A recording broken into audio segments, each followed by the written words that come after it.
There is a woman in your circle whose life has quietly shifted in a way she can no longer hide. She is carrying a child, only 3 months along, and yet that small beginning already feels heavy with meaning and consequence. It is not just a private moment anymore. It has become a truth that is slowly pressing against every corner of her life. What makes it more unsettling is how suddenly everything changed for her, as if one decision made in isolation has now begun to unfold into something living, real, and impossible to ignore. The situation did not arise in comfort or clarity, but in a vulnerable stretch of time when judgment was clouded and emotions took over reason. Now, she walks through her days wearing a calm expression that doesn't match the turmoil inside her. Around others, she appears steady, but alone she is restless, caught between fear and disbelief at what is growing within her. Small, ordinary moments have become difficult to face. Laughter around her feels distant, even sharp, and the sight of innocence stirs emotions she cannot fully control. She carries the burden of secrecy, hoping that time will somehow soften or conceal what has already taken shape. Yet deep down, she knows some truths do not stay hidden forever. They find their way into light, no matter how carefully they are kept in shadow. The night she first understood what was happening, she sat alone, staring at a simple test in her hands, struggling to steady her breath as reality settled over her in silence. Her mind was spinning, and when the second line appeared, her whole world went still, not from joy, but from shock, fear, guilt.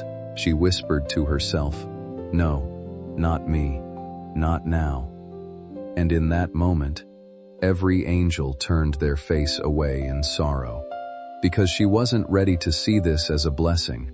She saw it as a punishment. You see, my child, sometimes the soul runs from what was meant to save it. Sometimes a divine gift is mistaken for a curse, because the heart is clouded by shame.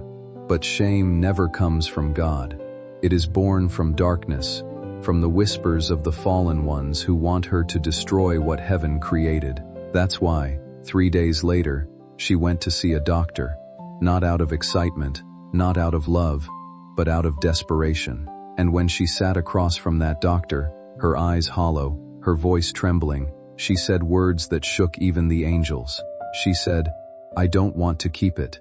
And though her voice was soft, the heavens roared in silence. The walls of that room held their breath, because in that single moment, a choice stood between life and death. But God, who sees beyond what eyes can see, whispered into her heart, "Child, do not do this."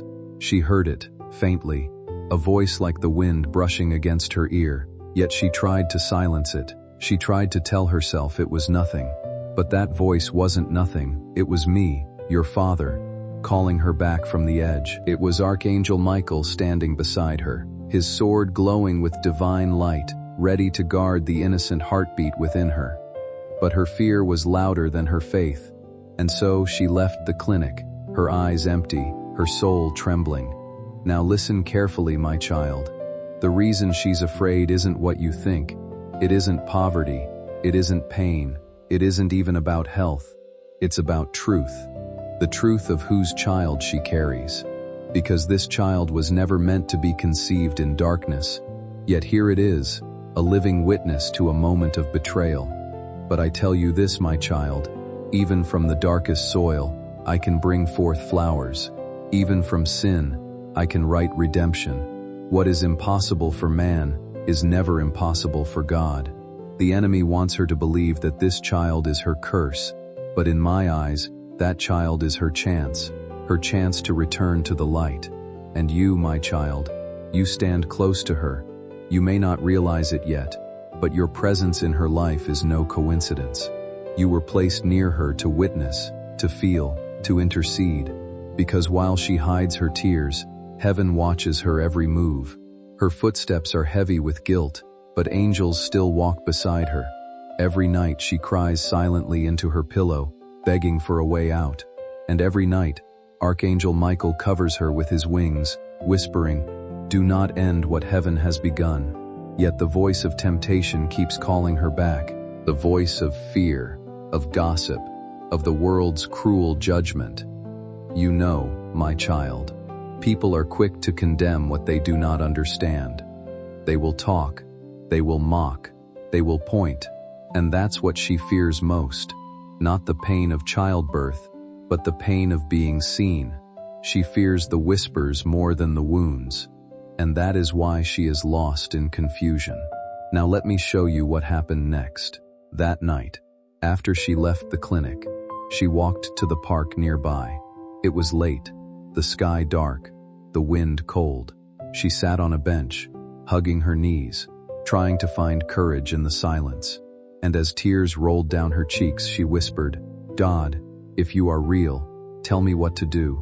And at that moment, an angel was sent. A gentle breeze brushed her face. The streetlight flickered softly, and within her heart, she heard, "Do not fear, I am with you." But the human heart, so fragile, so restless, sometimes doubts what it hears. She thought it was her imagination.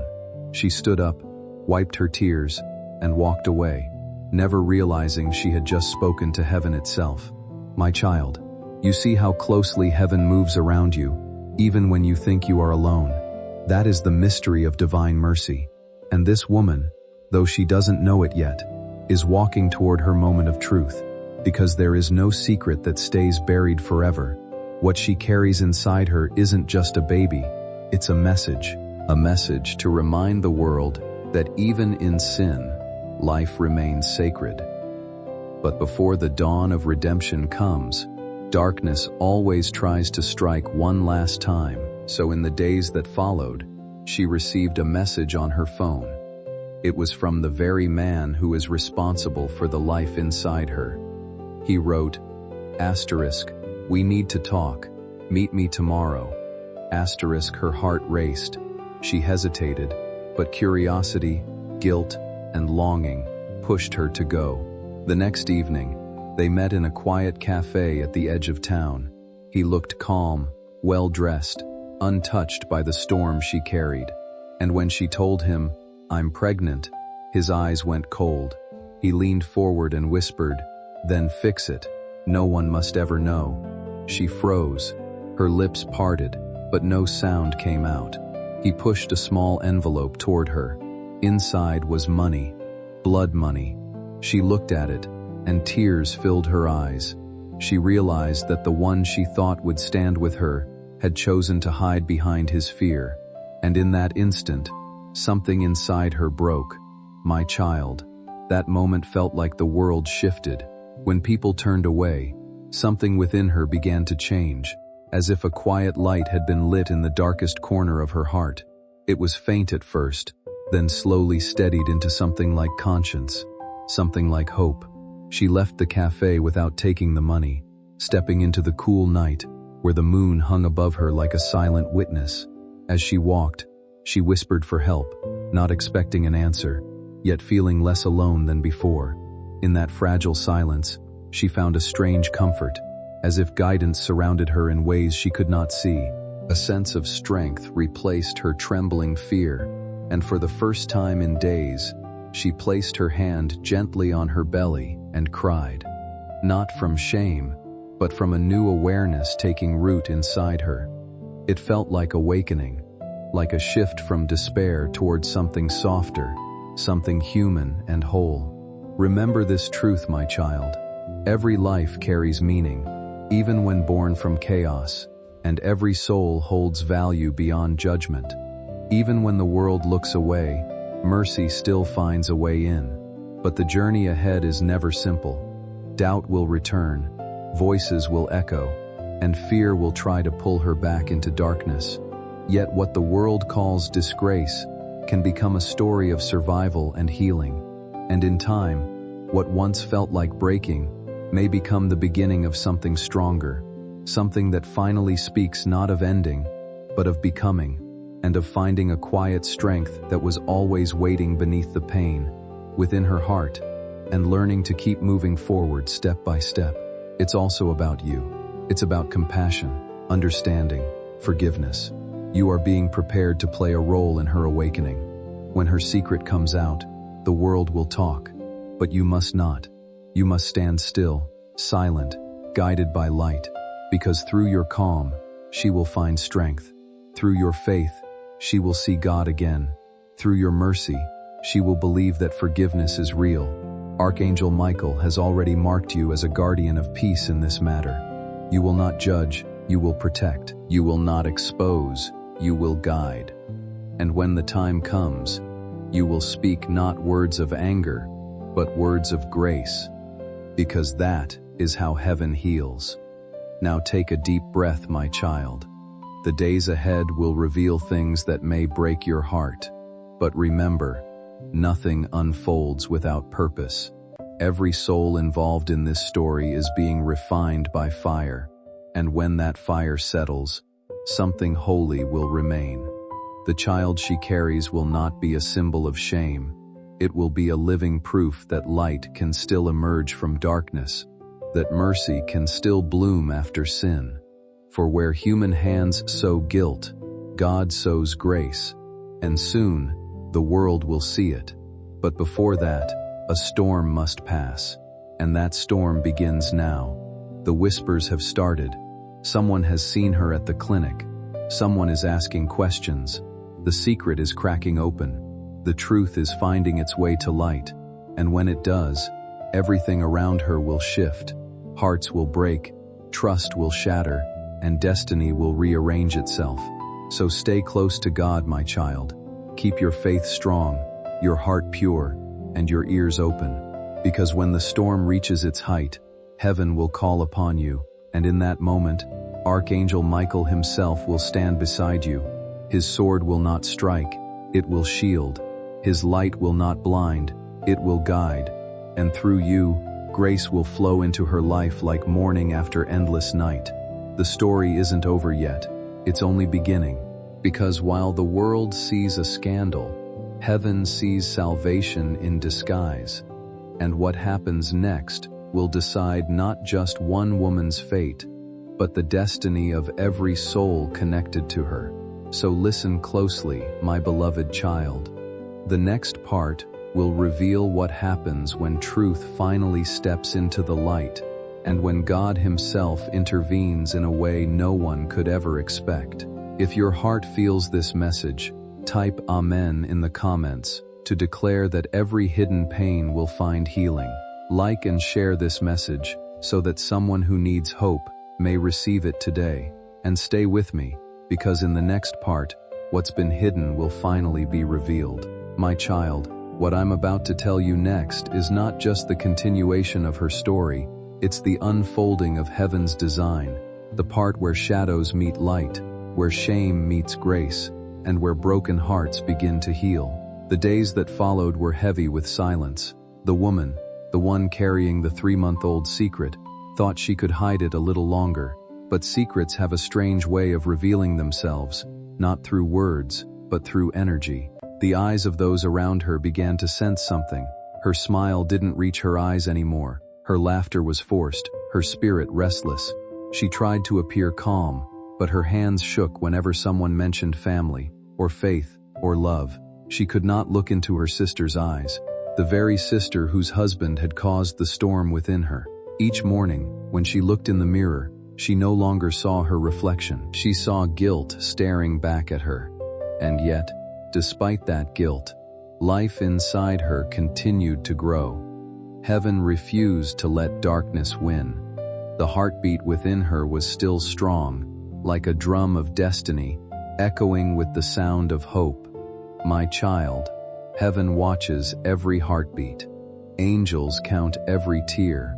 Archangel Michael stands guard over every soul that still has a chance to turn back to light. That night, when she finally broke down, she fell on her knees in her room. God, she whispered, I don't deserve forgiveness. I've broken trust. I've broken hearts. I've broken myself. And heaven listened.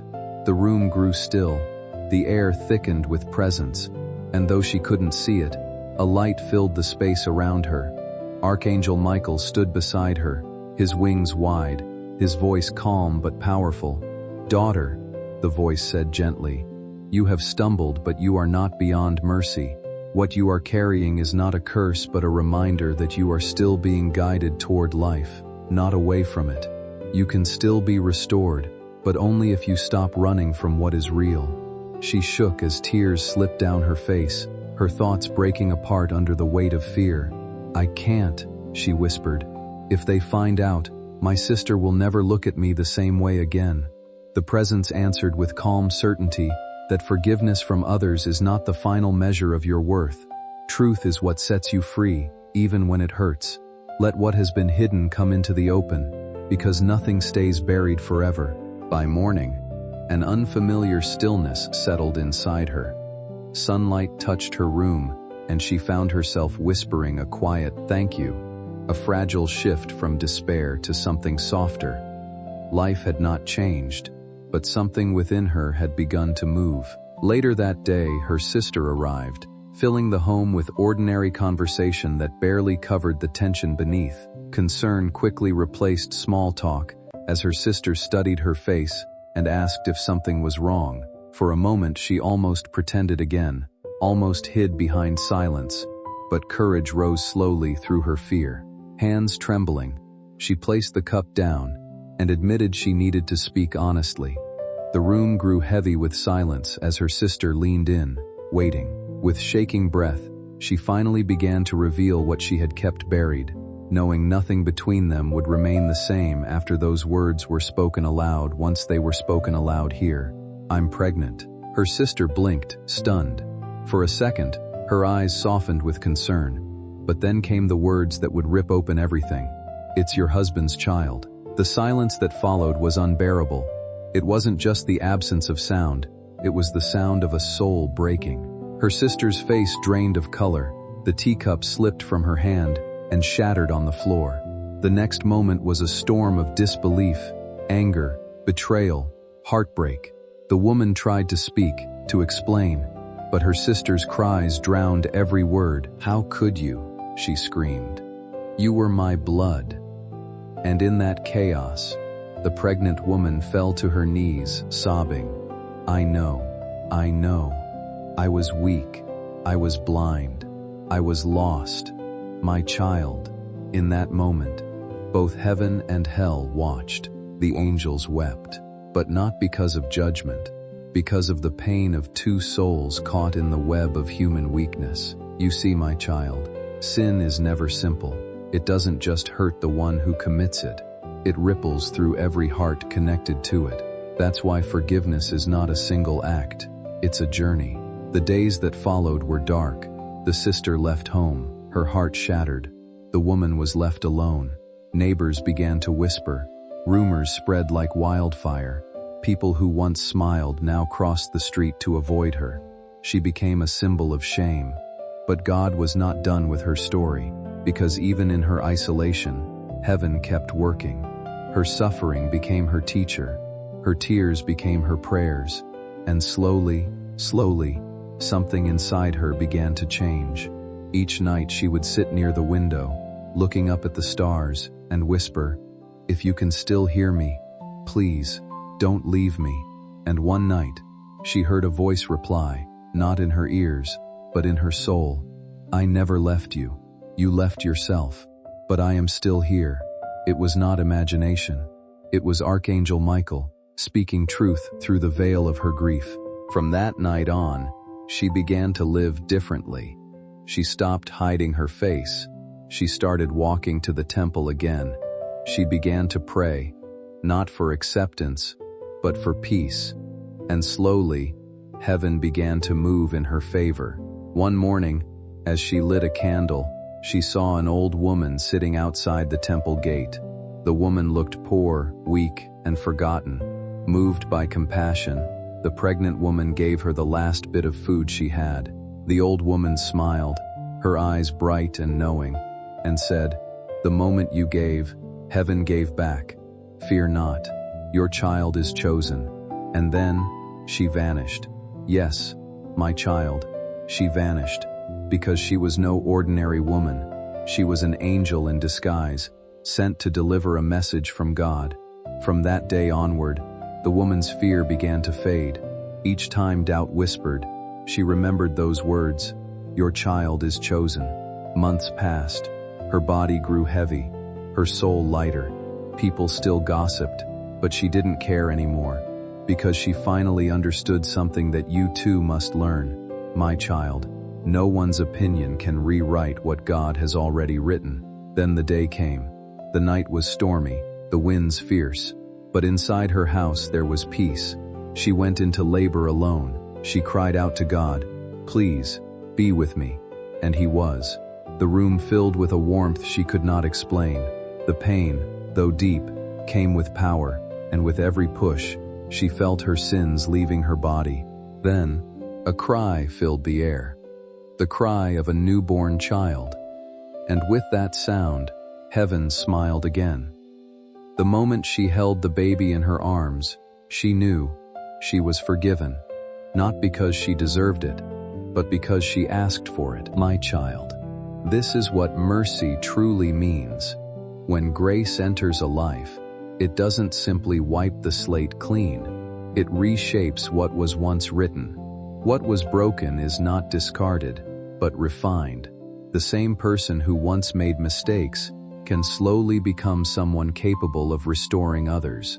Even words that were once used carelessly can turn into words that comfort and guide, and a heart that once carried confusion can grow into one that understands love in a deeper way. You will come to witness how change often begins in silence, long before anyone notices it on the outside. The woman people once spoke about has not been defined by those moments anymore. Life has carried her forward into a quieter, steadier existence where growth speaks louder than judgment. Her journey reminds us that no experience is wasted when it is surrendered to a higher purpose, because even pain can become a teacher. What was once heavy with regret can be turned into wisdom that lights the path for others. Life has a way of turning what feels like an ending into the beginning of something unexpected, and what once felt like shame can transform into understanding and strength. That is why no one should ever be reduced to their worst moment, because people are capable of change in ways we often cannot see immediately. When honesty replaces fear and truth is no longer hidden, something shifts inside the soul and it begins to heal. Today, she moves through life with quiet purpose, raising her child with care and patience, and sharing through her actions the power of compassion, forgiveness, and renewal that she once longed to understand herself. Her sister, after years of silence, one day returned. They met again, this time not as enemies, but as souls scarred and healed by the same God. They cried together, they forgave each other, and peace filled their hearts. My child, this is how heaven works. It doesn't erase the past, it redeems it. It doesn't punish, it purifies. And the same angels who once turned away in sorrow now sing in joy. So remember this always. You are not defined by what you've done. You are defined by what you choose next. And if that choice is love, forgiveness, and truth, heaven calls you blessed. My child, keep your heart soft. Pray for those who stumble. Love those who hurt you. And walk with the patience and silence I've taught you. Because someday, your own light will help another lost soul find their way home. And when that happens, Archangel Michael will stand beside you once again, whispering, "This is why you were chosen." If you feel this message in your spirit, type Amen in the comments. Share this story so that someone lost in guilt may find hope again. And never forget, even when the world turns away, God never does. Because where sin once lived, grace now reigns. And where there was once shame, there now stands love. Amen. My beloved child, before you hear this final part, take a deep breath. For what unfolds now is not just a story. It is a revelation, a glimpse into the way heaven writes destiny through human pain. Years passed. The child who was once born in tears grew under the watch of divine light. He was no ordinary boy. From the day he spoke his first word, the wind seemed to pause. When he laughed, sick trees outside their home began to bloom again. And when he prayed, "Oh, my child." Heaven itself listened. He didn't know where he came from. His mother told him, "You are a miracle, my son. You came to teach me how to live again." And truly, that's what he did. While others mocked him, calling him the son of shame, he never reacted. He looked at them with calm eyes, and instead of anger, he said, "One day, you'll understand." No one understood what that meant, not yet. But heaven did, because this child, born from a mistake, carried within him the seed of redemption. He grew with kindness. When people insulted his mother, he would wipe her tears and say, "Don't cry, Mama. The angels told me that what people break, God can heal." Every time he spoke, a strange stillness filled the air, as though unseen wings hovered above them. One day, when he turned 7, something happened that shook the entire village. It was dawn, and the child was playing by the river. Suddenly, the water began to move against the current. The birds grew silent. The light around him brightened, not like sunlight, but like gold flowing from the heavens. He heard a voice call his name, not from the sky, but from within his spirit. "Elior," the voice said. "Yes, my child." Heaven had named him Elior, which means asterisk, "God is my light." Asterisk, the boy froze. "Who's there?" he asked, his small hands trembling. And from that light stepped a presence so powerful that even the river bowed. It was Archangel Michael himself.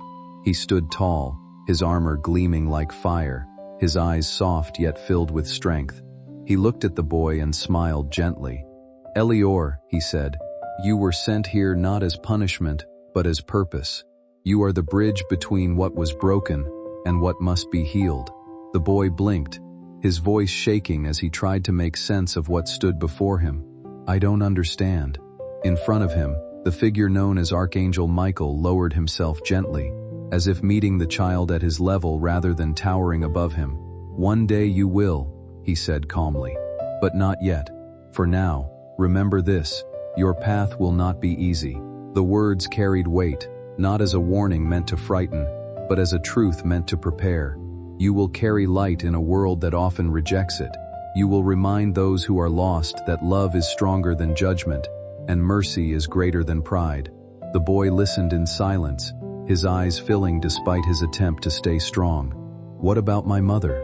he asked softly. "She cries because of me." The archangel's presence seemed to brighten, his wings unfolding like the first light of morning breaking across the sky. "No," he replied gently. "She does not cry because of you. She cries because her soul remembers something greater. Her tears are clearing the path back to peace, and you are the answer she has been waiting for." The air around them began to fade, but before vanishing completely, Michael placed a hand upon the boy's forehead. "When you speak, let it heal. When you walk, let it guide others. And when you fall, rise again, because heaven has already marked you." Then everything was gone, and the river returned to stillness. The boy stood for a moment, changed in a way he could not yet explain, before running home. "Mama, Mama, I saw an angel." His mother turned, startled, her expression caught between fear and disbelief. "An angel?" she asked. He nodded quickly, almost breathless. "He told me my name is Elier, and that I was sent to heal." At that, her strength broke. She fell to her knees, tears streaming freely as years of hidden pain began to release. "My God," she whispered, "you turned my shame into purpose." From that day forward, something in her changed. She no longer hid from the world, and slowly, she began to speak her truth openly, not with pride, but with humility and hope. She would stand in the temple and say, "I was once broken, I was once lost. But look what God can do when you surrender your pain." And people began to listen. Those who once whispered behind her back now came forward with their own secrets, their own sins, their own griefs. And she told them, "If God could forgive me, He can forgive you too." Elier, meanwhile, grew into a man of deep wisdom. He could sense when someone was about to give up on life. He could see pain even when it was hidden behind a smile. And when he prayed for others, miracles happened, quietly, beautifully, without spectacle. A blind man once touched his hand and saw again. A grieving widow dreamt of her husband smiling in heaven the night after Elier prayed for her. But Elier never took credit. He always said, "It's not me, it's the light within me. My child, this is what God does. He turns the rejected into redeemers, the fallen into healers, the forgotten into chosen ones." One day, as Elier sat under an old olive tree, his mother came beside him. Her hair had turned silver, her hands wrinkled with time, but her eyes were peaceful. "My son," she said softly, "do you ever wonder why your life began in pain?" He smiled and looked at the sky. "Yes, Mama, but now I know, because light needs darkness to be seen." Tears filled her eyes. "You've become everything I prayed you'd be." And that night, as the stars watched over them, Archangel Michael appeared one final time. But this time, he came not in fire, but in gentle light. He looked upon them both, the woman who fell and the child who rose, and said, "The cycle is complete. Grace has fulfilled its promise." Then he turned to Elier and said, "You are now the guardian of compassion. The world will forget your name, but heaven will not. Your story will travel through generations, reminding souls that no one is beyond redemption." And as he vanished, a golden feather fell into Elier's hands, a sign that the archangel's protection would never leave him. Years later, when Elier grew old, he wrote his life story, but instead of writing about miracles, he wrote about mercy. He wrote, "I was born from mistake, but raised by grace. I was condemned by people, but chosen by God. And if ever you think you are too broken to be used, remember, God begins where your shame ends." My child. That book survived for centuries. It traveled across lands, carried by wanderers and priests, until one day, it reached a place where a young woman, lost in guilt, read it and whispered, "Maybe I can be forgiven too." And that whisper became her turning point. Do you see now? How one person's pain became another's healing. How what was once sin became salvation. This is the mystery of God, to bring light out of what the world calls darkness. And now, I tell you this, you, too, carry light. It may be buried under mistakes, heartbreaks, regrets, but it is there. The same God who turned her disgrace into destiny, who turned Elier's birth into a blessing, is watching over you right now. Archangel Michael has not left your side. There are moments in life when it feels like unseen forces are holding things together in ways we don't fully understand.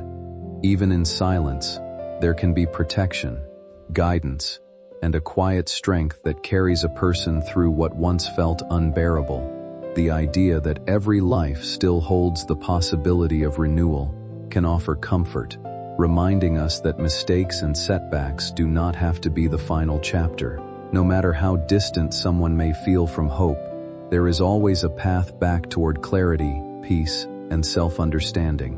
Life has a way of offering second chances in forms we don't always recognize at first, often through lessons that shape character and rebuild inner strength. When people reflect on their past, they sometimes discover that even their hardest moments contributed to who they are becoming, not just who they were.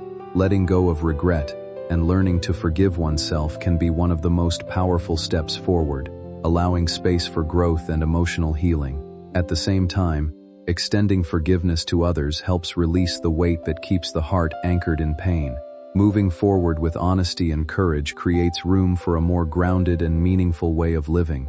Every new day brings the opportunity to start again, to choose kindness, and to walk with a clearer sense of purpose.